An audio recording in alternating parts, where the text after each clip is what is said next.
सनम को जोहार जोहार गंके इन Narayan Kisku Rairangpur zonal vice president सिंगल टी कुसमी ब्लॉक सिंगल परगना पुइलो रे परसी जितकरिया दिसम गमके जीत बंगा सलखान मुर्मू मैडम सुमित्रा मुर्मू ज्योति मुर्मू तिलके मुर्मू एआई गोटे पन्नत आसाम ओडिशा बिहार बेंगल झारखंड साउते नेपाल बांग्लादेश भूटान अंडमान धरती जगत सिंगल साउता इन पास्टा सिखन साय साय लसान है सिंगल जोहार इन आर टी प्रेसिडेंट सलखु सोरेन अलिंग अलिया कमी होरा हिसाबते नोआ बिजेताड़ा ब्लॉक मुंडा कटी अतु ओंडे मुंडा कटी अतु रे कन्हू बेसरा आदो उनी हो अड़ी भगी कोड़ा गिली न्याम उडोक केदिया और उनी हो ओल पढ़ाव होड़ कान गियाय और उनी हो नोआ हाट हाट ते गोटा बाजार बाजार नोआ आयुर्वेदिक रान अखरिंग हिसाबते फेमस अकान गया और आजा हो अकिल ज्ञान और नोआ दिसम दुनिया रे कथा हिसाबते दो बेसगे बडाय अकादगा किंतु सिंगल रे कथा हिसाबते दो उनी होय न्यूतत गे ताहे कना टिकी निकी बुटा बुटी भाबरे उनी लिंग बुझाव केदिया आदो नोआ जो खलिंग बुझाव केदिया उनी दो पूरा पूरी गाते उतरेना आज माने तला तला रे दिन हिलो लेका उनी दो अलिंग ठेने फोना और उनी दो मिटी नोआ ब्लॉक रिनी अयुरिया हिसाब लेकाते उनी दो नाय गो दाड़िया और जीवन हाबो एमा को दिया और बो एमाय गया और आबो सला गे उनी ना मेनाय गया बिजेताड़ा ब्लॉक रिनी और उनी दो सुपुर सुपुर गे गपल मरा कना और उनी तुलुते और आरहो अडिगान उनकान हा मेना अकावा आज सावरिन गाते अदो जोखन मिदिन हिलो आजा ओड़ा चलाव कते लिंग गपल मराव केदिया आजा ओड़ा चलाव कते अदो इना मदरे गे आजी गाते मिटी नो रायरंगपुर ब्लॉक रे बोन मेना रायरंगपुर ब्लॉक रे सोनापुर अतु अदो उनी हो इटो भाटा रे मलिक कनाय और उनी हो आजा एरिया रे ताय अडी मारंग माने परिचय गे मेना अदो हनी जोखन लिंग गपल मराव मोटे कना ओना उक्तो रे गे आजे फोन किया माने आले उनी कोड़ा ठेने फोन किया मेने गोमके आज नाय लइय कना जे नोय ना न्यूज रे नेल इन जे नितो ओडिशा सरकार मा एकदम जहां ओत हसा करेना जहां कोना को जबरदखल लका ओना आदिवासी कोरेना एमान तेमान अडिगान नितो मन हाए ओना उच्छेद को लगाइत को एमानेत को तेमान का नोआ कथा जखन न्यूज रे नेल किया इने खान उनी कोड़ा फोनाय कना फोनते लइय कना अली हो ओंडेलिंग गपल मारालिंग बुझलिंग छुटेव कना आदो उनी कोड़ा मेताय कना ठीक गया ओना मा अबो आदिवासी चेतान रे समस्या मेना आकाद गया और ओना मा चालू गया जोखन अबो बाबू जुमिदा आदो नितो आले नुकिन बारिया गोमके सिंगल रिन गोमके सला आले ले गपल माराव कना इन सिंगल रिन मेसा कना मितेन कना और ओना सुधारो बखरा दो सिंगल रे अबो मेसा तेगे हुया अबोना आदो रायरंगपुर ब्लॉक सोनापुर सतुर नि उनी दो पिथु मुर्मू मेनते कोड़ाय ताहे कना आदो उनी होय बडाय आकाद गया यूट्यूब एमान तेमान कोरी नेल आकाद गिन बडाय आकाद गिन उनी दो अडी बेस कमी कान गया इना खान ओना जखन हनी कोड़ा किन गाते जोटा किन फोन तेकिन गपल ना किन गपल मारा ना अलिंग तुलि तेगे आदो उनी हो ओडे खन गे मेन क्या ठीक है इन खुशिया कने ओना रे गाते तेगे हुइवा तापरे ओना मदरे आरहो आले रायरंगपुर ले न्यापामे आरहो ओंडे ले गपल मारा मोटेना आर नितो आदिवासी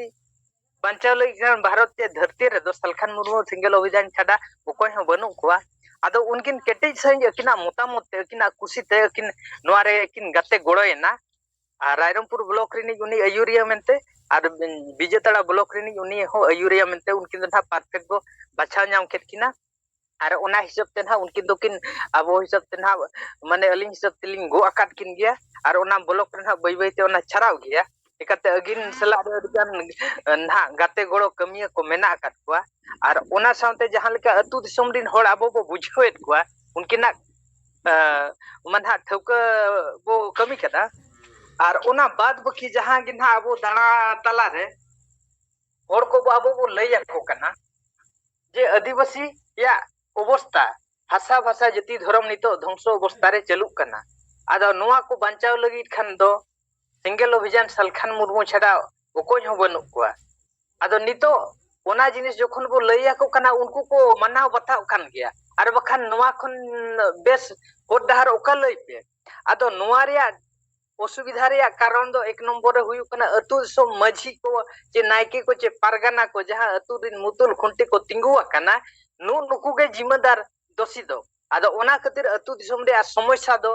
रुमु बुलु डांडम बारन डन पानते हिसा सुय भोट किरिंग किर महिला विरोधी मानसिकता नोआ मारे उहर मारे डहार आबु ओचोते हुया बना आर ओना साथे नितो जतखन मूल जिनिस कथा दो माने हंडी बन सहाया सावता बन लहाया माझी बन बदला अतु बन बांचावा नो नोआ रे जतखन मारांग कथा जखन उनको हर नोआ को बुझाव कना सरी के समाज दो नोडे के ठाके डाकना आदो को मेने आले ले बुझाव कन गया बुझाव दो नोआ दो गाते गोड़ो गे किंतु नोआ समाज रे जहाना माने नोआ ढुंटू लेका माझी को तिंगु कना नुकु गे होर गनाडे दो को एसे रखा नुकु तुलिते जदि नोआ कथा कमी होरा सुधरवा गपाल मारा हुयुआ इना खान पर्जा हको सोचिया आर होय को मेने आले ओना ठाके रे मेना काले आदो नोआ गेले आले ले मेने माझी बदल अतु बांजा हंडी बो सहाया समाज बो लहाया अतु दिसम पर्जा को जदि नोका बो गपाल मारा का उनको को बुझाव कना माना बारन रे कथा दो बांग कना किंतु समाज रे ठाके रखना माझी चेना के ठेन नोआ ठाके रखना आदो ओना खातिर वो मेन क्या नुकु अतु दिसम जहां माझी को एमान तेमान मेना का नुकु अडी मारंग धोकाबाजी कान गया को नुकु कारण तेगे नितो अबो अडी बो मुश्किल काना ए रहो ताला माला रे जहां माने ना होड़ को मेना को माने मीटिंग आबो बो ᱧᱟᱢᱮᱫ को नुकुआ रिजल्ट दो धौका गे हुयु कना विरोध दो कोई हो बाको विरोध दिया आदो नो नुका दाना हिसाब ते जहां सर्वे हिसाब ते होड़ा कथा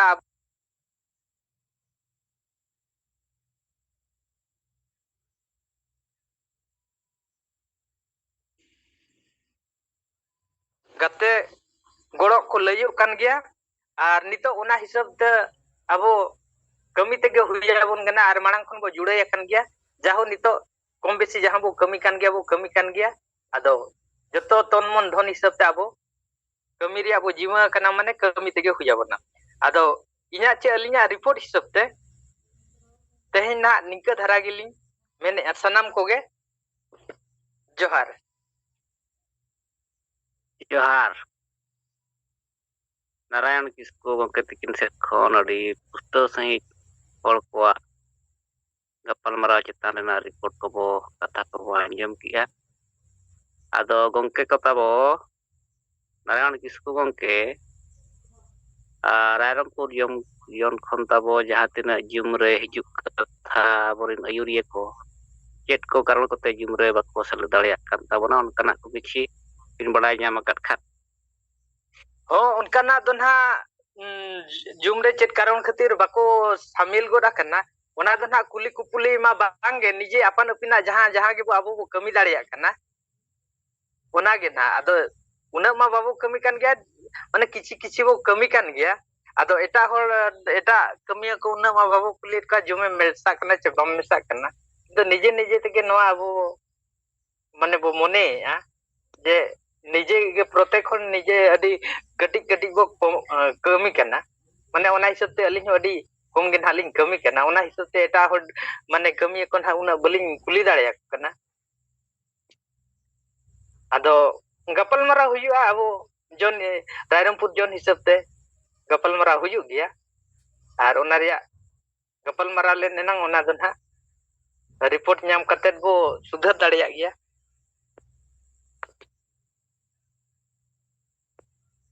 ठीक है मा दो नारायण किस्कु गंके तकिना रिपोर्ट बो अंजम किया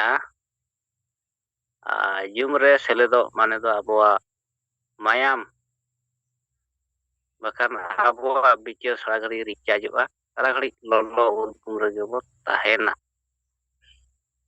नोआ रे आबो सेलेद तो अड़ी जरूरी गया आदो गोटा सेरिन गे आबोरिन नेता को सेलेदो ताबन मा आबो 400 गान बो पारमेत ताहेन ऑक्टो ताहे कना साहेब तकिन की रोड़े जो आदो साहेब तकिन ओय तकिन रुवा राबांग कतेकिन किन रोड़ हतारे ताबना आबो कुकिन हरो काट बोन गया नोआ जुम चालू कते आदो नोय आबो बढ़ाव से चला जगह रे बो कमोक कना आबो ठेर उनकान हथियार उनकान बिचार उनकान नीति नेता रणनीति मेना चिली हो बाय टिकेउ दाड़ेया ᱟᱫᱚ ᱚᱱᱠᱟᱱᱟᱜ ᱦᱟᱹᱛᱭᱟᱹᱨ ᱛᱮᱦᱮᱧ ᱟᱵᱚ ᱛᱮᱜᱮ ᱵᱚ ᱯᱷᱩᱵᱲᱩ ᱦᱚᱪᱚᱭᱮᱜᱼᱟ ᱟᱨ ᱩᱱᱟᱹᱜ ᱞᱟᱥᱮᱨ ᱦᱟᱹᱛᱭᱟᱹᱨ ᱟᱵᱚ ᱱᱚᱣᱟ ᱵᱚᱱ ᱵᱤᱪᱟᱹᱨ ᱢᱟ ᱟᱫᱚ ᱢᱟ ᱥᱚᱢᱚᱭ ᱢᱮᱱᱟᱜ ᱜᱮᱭᱟ ᱟᱵᱚᱨᱮᱱ ᱱᱮᱛᱟ ᱦᱚᱸ ᱢᱮᱱᱟᱜ ᱵᱚᱱ ᱜᱮᱭᱟ ᱟᱫᱚ ᱢᱟ ᱱᱟᱨᱟᱭᱚᱱ ᱠᱤᱥᱠᱩ ᱜᱚᱢᱠᱮ ᱛᱟᱹᱠᱤᱱᱟᱜ ᱨᱤᱯᱳর্ᱴ ᱛᱟᱭᱚᱢ ᱟᱯᱮ ᱠᱚᱣᱟᱜ ᱨᱤᱯᱳর্ᱴ ᱯᱚᱨᱮ ᱵᱚ ᱟᱸᱡᱚᱢᱟ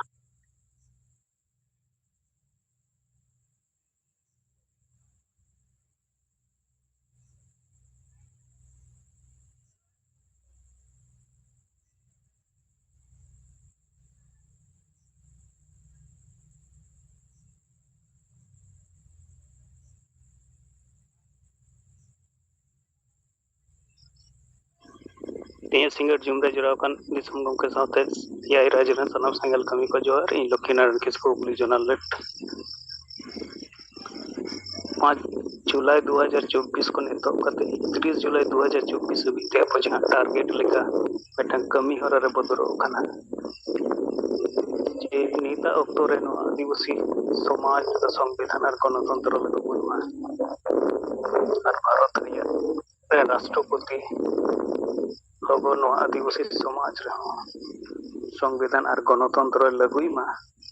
ताकि समाज रे गिरᱟᱹᱵᱟᱹᱥᱤ ᱟᱠᱟᱱ आदिवासी हर को नᱚᱜᱼᱚᱭ ᱡᱮ गोलाम लेका मिदटांग जीवन को जापनेगा नोआ खन मुक्ति को नाम मा अदो हुगली जोन रे जहां 4 जिला मेना आर उना करे जहां तिना ब्लॉक रे सेंगल अबो बो कमी कना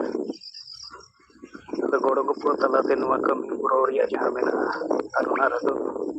पंचायत प्रधान को नेतो कते बीडीओ को ओसी को एसडीओ एसपी डीएम और उना साथे राजपाल को एम रिया जहां मेना अदो हुगली जोन रे नोआ 8 जुलाई खन एतो कते ढेर ब्लॉक से थाना करे दो बांग जमाव कना अदो दाराय कन सोमवार 22 जुलाई खन एतो कते 31 जुलाई भीतर रे दो नोआ जहां तीन ब्लॉक को थाना को एसडीओ को डीएम दफ्तर करे बांग जमाव कना नोआ कमी हरा पुरो लगिते अब कार्यकर्ता को छुटो कना उना साथे विभिन्न ब्लॉक इलाका रे जहां तीन ग्राम प्रधान को मेना को नुको ठेन हो अब मेमोरेंडम सेटर रिया लगिते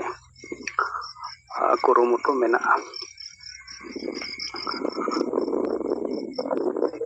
राजपाल ठेन जहां धरना तलाते ज्ञापन एम रिया मेना बंगार रे नोआ कमी हरा लगिते दो माने जहां धरना स्थल कोलकाता रे हुयुगआ उना नाम लगिते ऑफिशियल जहां कमी हरा को उना को उना खान लहा इदी कान गया नोआ क्यूलैंड ऑफिस पाउटा से खन लैंड विषय का बो एनओसी बो नाम लेखान छारपत्र बो नाम लेखान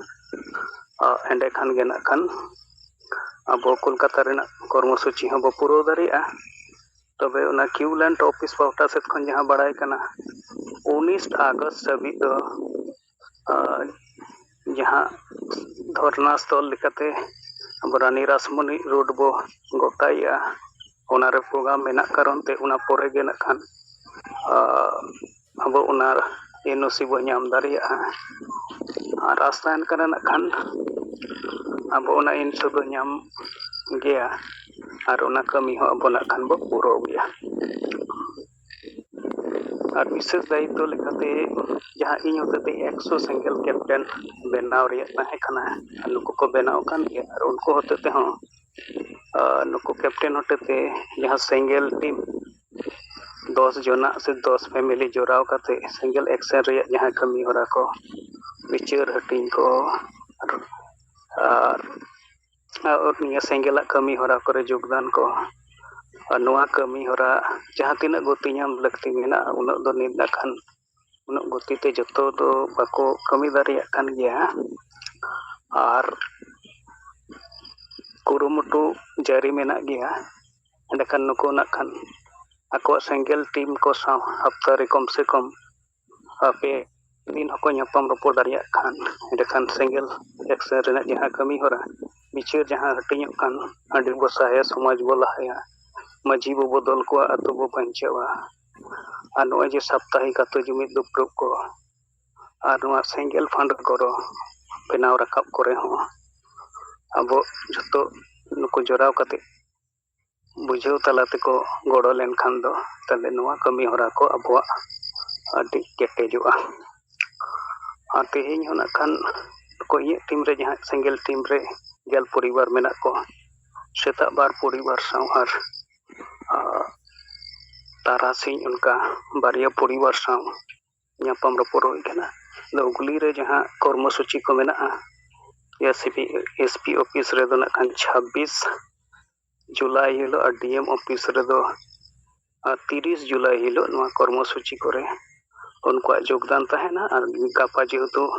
ᱥᱟᱱᱰᱮ ᱠᱟᱱᱟ, ᱮᱸᱰᱮᱠᱷᱟᱱ ᱥᱮᱛᱟᱜ ᱡᱩᱢᱤᱫ ᱫᱩᱲᱩᱵ ᱨᱮᱱᱟᱜ ᱠᱟᱹᱢᱤ ᱦᱚᱨᱟ ᱨᱮᱦᱚᱸ ᱩᱱᱠᱩᱣᱟᱜ ᱵᱷᱟᱜᱤᱫᱟᱨᱤ ᱛᱟᱦᱮᱱᱟ᱾ ᱟᱨ ᱧᱤᱫᱟᱹ 8 ᱵᱟᱡᱮ ᱠᱷᱚᱱ ᱫᱚ ᱡᱟᱢᱟᱞᱯᱩᱨ ᱵᱞᱚᱠ ᱡᱟᱦᱟᱸ ᱯᱩᱨᱵᱚ ᱵᱚᱨᱫᱷᱚᱢᱟᱱ ᱨᱮᱭᱟᱜ ᱱᱟᱨᱟᱱᱯᱩᱨ ᱚᱸᱰᱮ ᱥᱮᱱ ᱦᱩᱭ ᱞᱮᱱᱟ᱾ ᱚᱸᱰᱮ ᱯᱩᱨᱵᱚ ᱵᱚᱨᱫᱷᱚᱢᱟᱱ ᱨᱮᱱ ᱠᱟᱨᱡᱚᱠᱚᱨᱛᱟ ᱡᱟᱦᱟᱸᱭ ᱚᱱᱤᱞ ᱢᱩᱨᱢᱩ ᱟᱨ ᱫᱚᱱᱮᱠᱟᱞᱤ ᱵᱞᱚᱠ ᱨᱮᱱ ᱡᱟᱦᱟᱸᱭ ᱥᱚᱵᱷᱟᱯᱚᱛᱤ ᱥᱮᱸᱜᱮᱞ ᱨᱚᱛᱚᱱ ᱢᱩᱨᱢᱩ ᱱᱩᱠᱤᱱ ᱥᱟᱶ ᱫᱩᱲᱩᱵ ᱧᱟᱯᱟᱢ ᱠᱟᱛᱮ ᱜᱟᱞᱢᱟᱨᱟᱣ ᱛᱟᱠᱤ ᱫᱚᱱᱤᱭᱟᱠᱟᱞᱤ ᱵᱞᱚᱠ ᱨᱮ ᱡᱟᱦᱟᱸ 18 ᱚᱧᱪᱚᱞ ᱢᱮᱱᱟᱜᱼᱟ, ᱱᱩᱠᱩ ᱥᱟᱱᱟᱢ ᱯᱨᱚᱫᱷᱟᱱ ᱠᱚᱜᱮ ᱟᱵᱚᱣᱟᱜ ᱢᱮᱢᱳᱨᱮᱱᱰᱟᱢ ᱠᱚᱯᱤ ᱠᱚ ᱧᱟᱢ ᱫᱟᱲᱮᱭᱟᱜ ᱚᱱᱟ ᱠᱟᱹᱢᱤ ᱯᱩᱨᱟᱹᱣ ᱵᱟᱵᱚᱫ ᱛᱮ᱾ ᱟᱨ ᱚᱱᱠᱟᱜᱮ ᱡᱟᱢᱟᱞᱯᱩᱨ ᱵᱞᱚᱠ ᱨᱮᱦᱚᱸ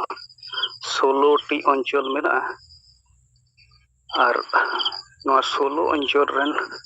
ᱯᱨᱚᱫᱷᱟᱱ ᱠᱚᱴᱷᱮᱱ ᱦᱚᱸ ᱟᱵᱚᱣᱟᱜ ᱢᱮᱢᱳᱨᱮᱱᱰᱟᱢ ᱠᱚᱯᱤ ᱡᱟᱛᱮ ᱥᱮᱴᱮᱨᱚᱜ ᱢᱟ, ᱱᱚᱣᱟ ᱠᱟᱹᱢᱤ ᱪᱮᱫ ᱞᱮᱠᱟᱨᱮ ᱯᱩᱨᱟᱹᱜᱼᱟ ᱱᱚᱣᱟ ᱪᱮᱛᱟᱱ ᱨᱮ